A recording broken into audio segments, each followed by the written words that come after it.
नमस्कार.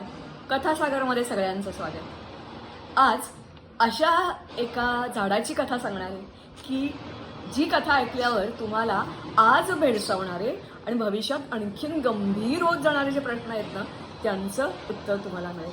उदाहरणार्थ सगळ्यांना माहिती आहे, रोज रोज रोज आपण म्हणतो किती गरमी आहे, किती गरमी आहे, किती गरमी आहे, वातावरण बदललं आहे, हवा बदलली आहे, जमिनीच्या पाण्याच्या पातळी जी खालची आहे ती कमी झाली आहे, पाऊस कमी पडतो, अनिश्चित झाला आहे. या सगळ्यावर उत्तर असणारं एक नाव सांगायच्या ऐवजी तुम्हाला कविताच बघा आठवतीये का? ऐला तटावर तटावर हिरवाळी घेऊन निळा सावळा आपल्या ह्याच्यात आहेत बेटा मी तुम्हाला ती लिस्ट पाठवली. चार घरांचे गाव चिमुकले, चार घरांचे गाव चिमुकले, पैल टेकडीकडे शेतमळ्यांची दाट लागली, हिरवी गर्दी पुढे, हिरवी गर्दी पुढे. पाय वाट पांढरी तयातून अडवी तिडवी पडे, हिरव्या कुरणामधून चालली काळ्या डोहाकडे. झाकाळून जळ गोड काळीमा पसरी लाटांवर, पाय टाकुनी जळात बसला असला औदुंबर, असला औदुंबर. ही बालकवींची कविता, लहानपणी सगळ्यांनी पाठ केलेली औदुंबर किंवा क्लस्टर पिग. तर असा हा औदुंबर, त्याला हिंदू धर्मात आणि बुद्ध धर्मात प्रचंड महत्त्व अगदी प्राचीन काळापासून दिलं गेलं आहे. म्हणजे अनेक आपल्या ग्रंथामध्ये याचे उल्लेख आढळतात. एवढंच नव्हे तर आत्ता अगदी लेटेस्ट करोनाचा जेव्हा धोका आला तेव्हा असं लक्षात आलं की त्या मनाने भारतात लोकांना वाटलं होतं त्या मनाने मृत्यूदर कमी राहिला. एवढंच नव्हे तर असं काय असावं, इम्युनिटी भारतीयांची कशामुळे जास्ती असावी, याचा जेव्हा शोध घेतला गेला तेव्हा या उमराचं रहस्य ही त्याचं लक्षात आलं. अनेक संस्था त्याच्यावर आजकाल काम करत आहेत आणि मग असं याच्यापुढे असे आणखीन रोग येतील त्याला रोगप्रतिकारक शक्ती वाढवणं हा एकमेव उपाय प्रथम आणि महत्त्वाचा. आणि म्हणून या दिवसामध्ये वर्षा समस्या, पाणी टंचाई, भूजलाची पातळी कमी होणं, दिवसेंदिवस जंगली भाग किंवा वाळवंटी भाग, जंगली भाग कमी होऊन वाळवंटी भाग वाढणं, या सगळ्यावर उत्तर म्हणजे उमराची लागवड करणं. मुद्दामून आत्ता लागवड केली जात नाही. दत्ताचं स्थान इथे असतं तिथे उंबर जरूर लावला जातो, पण त्याची मुद्दामून लागवड करणं, त्याची जी सावली असते, त्याचे जे बाकीचे फायदे आहेत ते सहजपणे मिळावेत. कारण वैद्य त्यांना घरचा वैद्य लोक जे आहेत आयुर्वेदाचा अभ्यास करणारे त्यांना घरचा वैद्य असं म्हणतात. असं हे उमराचं झाड. उदाहरणार्थ प्राचीन ग्रंथामध्ये अनेक वेळेला याचा उल्लेख येतो. तुमच्या माझ्यापैकी प्रत्येकाने आपण भक्त प्रल्हाद आणि त्याचे वडील हिरण्यकश्यप आणि मग नरसिंह अवतार म्हणजे सिंहाचं दड आणि खालचं मानवाचं शरीर, अशा अवतारात विष्णू प्रगटले आणि उंबरठ्यावर त्यांनी ह्या राक्षसाचा, हिरण्यकश्यपूचा वध केला. ही सगळ्यांना ऐकलेली गोष्ट. पुढची गोष्ट अशी आहे की त्यावेळेला त्यांच्या अंगाचा बराच दाह व्हायला लागला. हाताचे जे पंजे त्यांनी पोट पाडलं होतं त्याची आगाग व्हायला लागली. अशा वेळेला लक्ष्मीने त्यांच्या हाताला पानं उमराची काढली, त्याचा पाला होता तो वाटला आणि लावला आणि ते जे पंजे होते ते उमराच्या झाडात खुपसले आणि त्यामुळे त्यांचा दाह कमी झाला. विष विणलं होतं ते कमी झालं असं म्हटलं जातं. आणि म्हणूनच या विष्णूनी या झाडाला वर दिला. तुम्हाला सगळ्यांना माहिती आहे की दत्त म्हणजे ब्रह्मा विष्णू महेश अशी आपली सगळ्यांची श्रद्धा आहे की या झाडावर दत्त निवास करतात. ते दत्ताचं स्थान जिथे आहे तिथे हा उंबर असतो आणि जिथे उंबर असतो तिथे दत्ताचं स्थान असतं. कारण याच्या वरच्या पर्ण जो आहे त्या ठिकाणी ब्रह्मा, त्याच्या खोडामध्ये विष्णू आणि त्याची जी रूट्स आहेत खालती त्याच्यामध्ये महेश वास करतात असं म्हणतात. एवढंच नव्हे तर असंही म्हणतात की तुम्ही जर कधी गेलात रस्त्यावरून, मला तर कितीतरी वेळा मनात येतं की रस्त्यावर झाडांचा सडाच्या सडा पडलेला असतो आणि असं वाटतं अरे किती बहुमूल्य वस्तू आपण वाया घालवतो. कारण ते कचरावाले कचरा गोळा करतात आणि घेऊन जातात. कारण मोठ्या शहरामध्ये शेळ्या मेंढ्या असं कोणी नाही आहे की ज्यांना ते खायला घालता येईल. गंमत अशी असते की ती फळं का पडतात खालती, तर असं म्हटलं जातं की त्या ठिकाणी रात्रीच्या वनदेवता ज्या असतात त्या या उमरावर वास करतात आणि मग ती फळं बसल्या बसल्या गप्पा मारता मारता तोडून खालती टाकतात मानवांसाठी.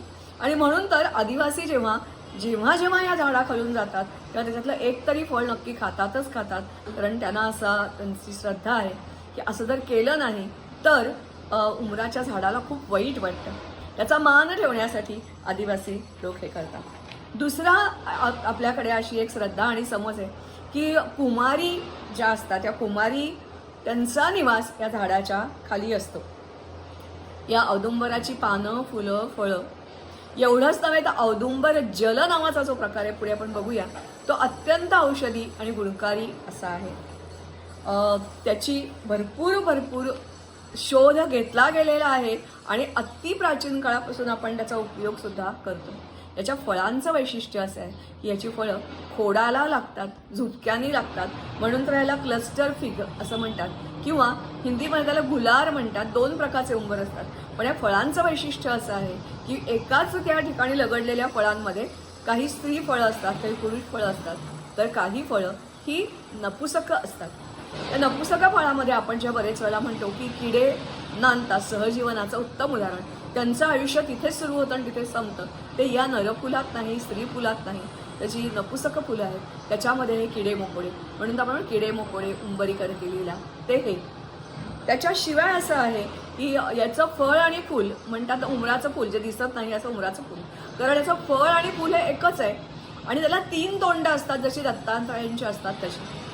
त्याच्या पुढच्या भागावर मुखाजवळ अर्थातच आपण म्हणतो तसं विष्णू आणि ब्रह्मा आणि त्याच्या शेंड्याजवळ म्हणजे ज्या ठिकाणी डेक असतात त्या ठिकाणी महेश वास करतो असं म्हणतात.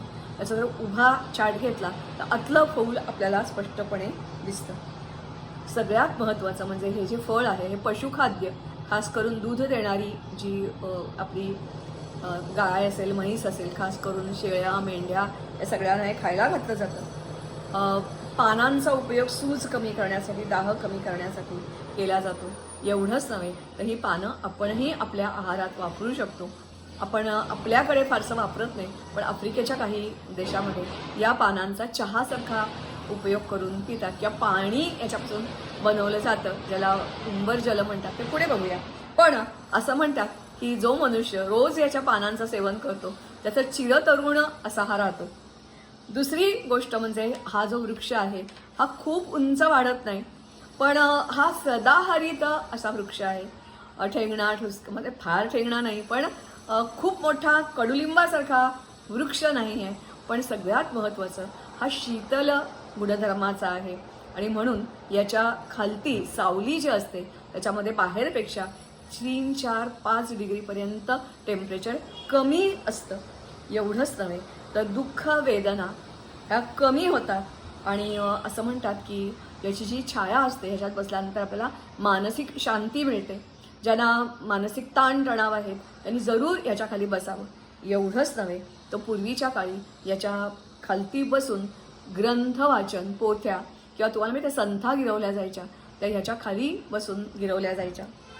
स्त्रिया याची पूजा करतात. असं म्हणतात की रोज याची पूजा केली आणि दिवा लावला तर संपत्ती म्हणजे आपण वंशवृद्धीसाठी खास करून बायका हे व्रत करतात. पण तरीसुद्धा एक तर जाहिरात मी जेव्हा माहिती गोळा करते तेव्हा अशी वाचली की उमराचं एक छोटंसं फांदी तुम्ही लावा तुमच्या कंपाऊंडमध्ये आणि संपत्ती, यश, कीर्ती, सुख, समृद्धी ही तुम्ही तुमच्या घरामध्ये आणा. याचं लाकूड जे आहे ते लाकूड कुजत नाही, पाण्यामध्ये कुजत नाही आणि त्यामुळे बांधकाम, फर्निचर यासाठी सॉफ्ट असतं, ते वापरलं जातं. पांढऱ्या रंगाचं अतिशय सुरेख आणि देखणं असं हे लाकूड असतं. सगळ्यात महत्त्वाचं म्हणजे असं आपण नेहमी म्हणतो की उमराच्या झाडाखाली तुम्हाला जर ट्यूबवेल किंवा विहीर खोदायची आहे तर उमराच्या झाडाखाली खोदा. याचं कारण आपल्याला माहिती नसतं. एवढंच माहिती असतं की उमराच्या खाली पाणी लागतं. म्हणजे एका व्हिडिओत असंही सांगितलेलं आहे की असा एक त्रिकोण दाखवला होता आणि हे जर 3 वृक्ष असतील तर त्याचा ज्या त्रिकोणाच्या मध्ये पाणी नक्की मिळेल. कारण त्याचं असं आहे की जी मुळं आहेत ती मुळं रोज 1200 लिटर पाणी जमिनीमध्ये सोडतात. आणि मग असं सांगितलं जातं शेतकऱ्यांनी आपल्या शेताच्या 4ही कोपऱ्यात आणि मध्यावर हे उमराचं झाड लावावं, म्हणजे पाणी कमी पडलं किंवा शिंपायला झालं नाही तरी तुम्हाला फारसा त्याचा तोटा येत नाही.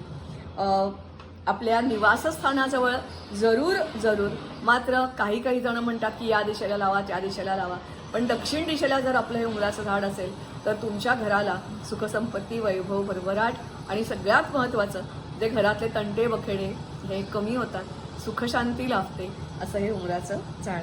सगळ्यात महत्त्वाचं म्हणजे उमराच्या झाडावर कावळे, चिमण्या, मैना, खारी, माकडं, वानर यांचं निवासस्थान असतं.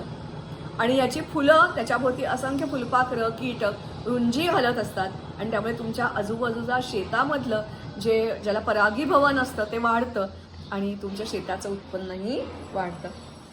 खरं तर बऱ्याच वेळेला याची मुद्दामून लागवड केली जात नाही.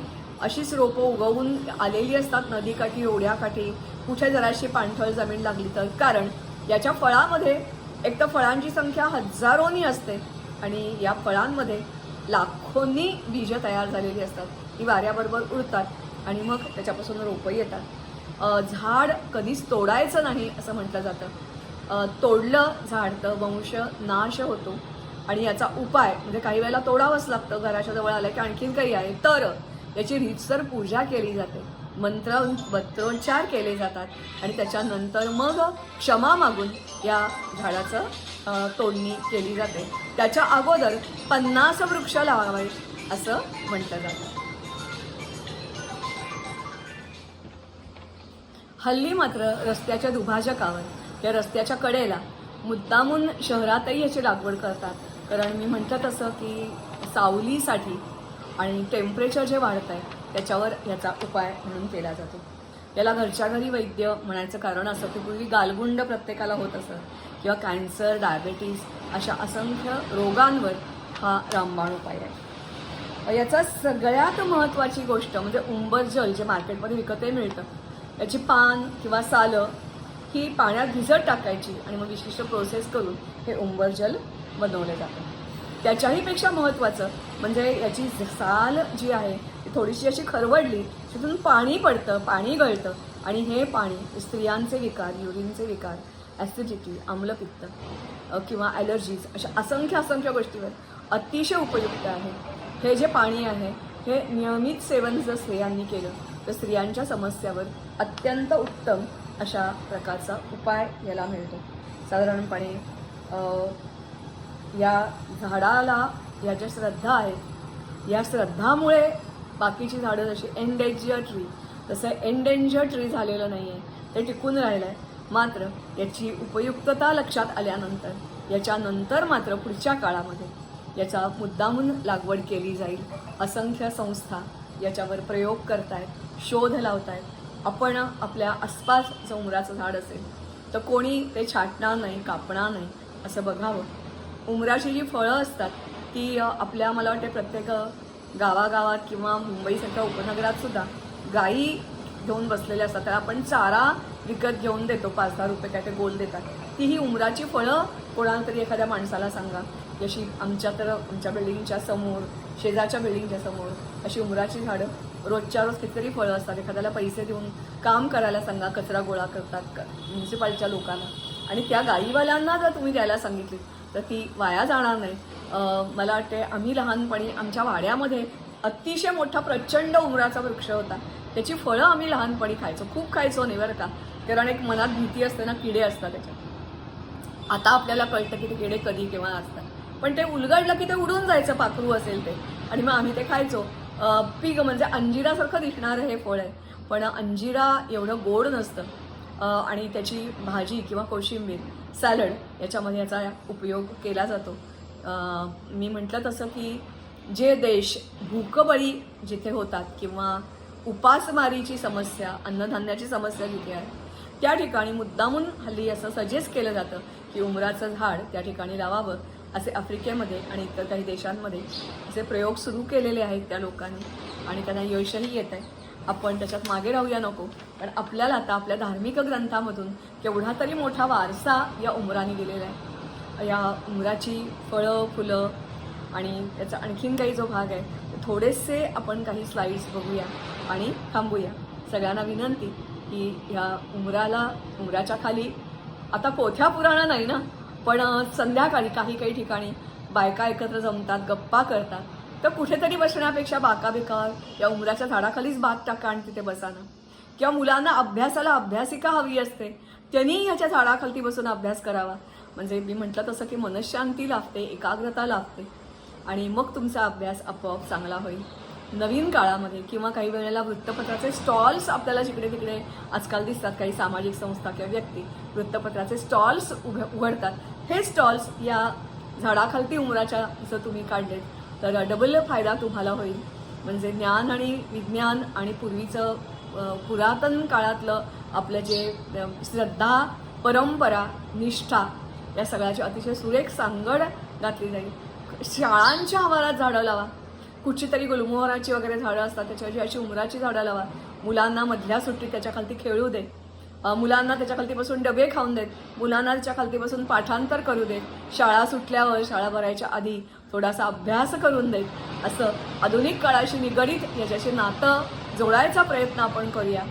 आणि कारण भारताचा इतिहास जसा प्राचीन आहे तसं हे जे विज्ञान आणि शास्त्र आपल्याला माहिती नव्हतं म्हणून ब्रिटिशांनी सांगितलं आणि आपण अंधश्रद्धा अमुक तमुक भारतात असं आहे विश्वास ठेवला. आता वेळ आली आहे की आपला पुरातन जो धर्म आहे त्याच्यामध्ये सांगितलेल्या गोष्टी या सगळ्याच अनाठाई नाही आहेत. त्याच्यावर श्रद्धा ठेवायचा, विश्वास ठेवायचा, त्या वृद्धिंगत करायच्या आणि आधुनिक विज्ञानाची जोड त्याला द्यायची. म्हणजे वैद्यता पारंपरिकरित्या याचा उपयोग करत आले. पण मी म्हटलं तसं की कोरोनानंतर हे झाड काय, कडुलिंब काय किंवा आणखीन काय याच्यावर मुद्दामून संशोधन सुरू झालं आहे. त्याचं कारण हेच आहे. नमस्ते, धन्यवाद. लाईक करा, सबस्क्राईब करा. सगळ्यात महत्त्वाचं म्हणजे तुम्ही इतरांना फॉरवर्ड करा. कारण एवढी माहिती एका ठिकाणी वाचलं आणि सांगितलं असं नाही आहे. अनेक ठिकाणून गोळा केलेली माहिती मी तुमच्याकडून घेऊन येते. कारण मला कदाचित अशी असेल की ह्याच्या पलीकडेही आणखीन काही माहिती असेल, पण जेवढी जास्तीत जास्त शक्य आहे तेवढं मी आणायचा प्रयत्न करते. कारण माझ्यात रुजलेली शिक्षिका आहे ती मला सांगते नाही, अर्धवट नाही द्यायचं, अर्धवट काहीच करायचं नाही. काम जेवढं शक्य आहे तेवढं फुलप्रूफ तुमचं 100% काम झालं पाहिजे. आणि म्हणून तुम्हाला विनंती आहे की या झाडाची माहिती तुम्ही इतरांपर्यंत, नवी पिढीपर्यंत खास करून पोचवा. म्हणजे त्यांना कळेल की आपली भारतीय संस्कृती कशी महान होती. नमस्कार आणि धन्यवाद. हेच ते उमराचं झाड आणि त्याची पानं. या पानांवर काही वेळेला फोड येतात, ते अतिशय गुणी आणि उपयोगी असतात. हे उमराचं झाड जुनं झालेलं आहे. त्याला लगडलेली ही फळं आणि फुलं एकत्र आहे. याचा हा घेतलेला उभा छेद. त्याच्यानंतर आपण जे म्हटलं की पाणी साठा निर्माण करणारी त्याची ही मुळं. हल्ली मी म्हटलं तसं की मुद्दामून नर्सरीमध्ये याची रोपं तयार केली जातात. कारण त्याचं महत्त्व आता कळलेलं आहे आणि मग ती लोक फॉरेस्ट्रीवाले विकत घेतात. काही जणं आपल्या घरामध्ये, अंगणामध्ये किंवा कुंडीमध्ये सुद्धा याची लागवड करतात. आणि हे जेव्हा सगळं ऐकलं तेव्हा माझे हे 2 गाववाले रामू आणि किशोर यांनी मला आश्वासन दिलं की मॅडम चिंता करू नका, ही जशी 2 झाडं आहेत ना तशी आपण आपल्या फार्ममध्ये आणखीन पण लावूया. नमस्कार, धन्यवाद.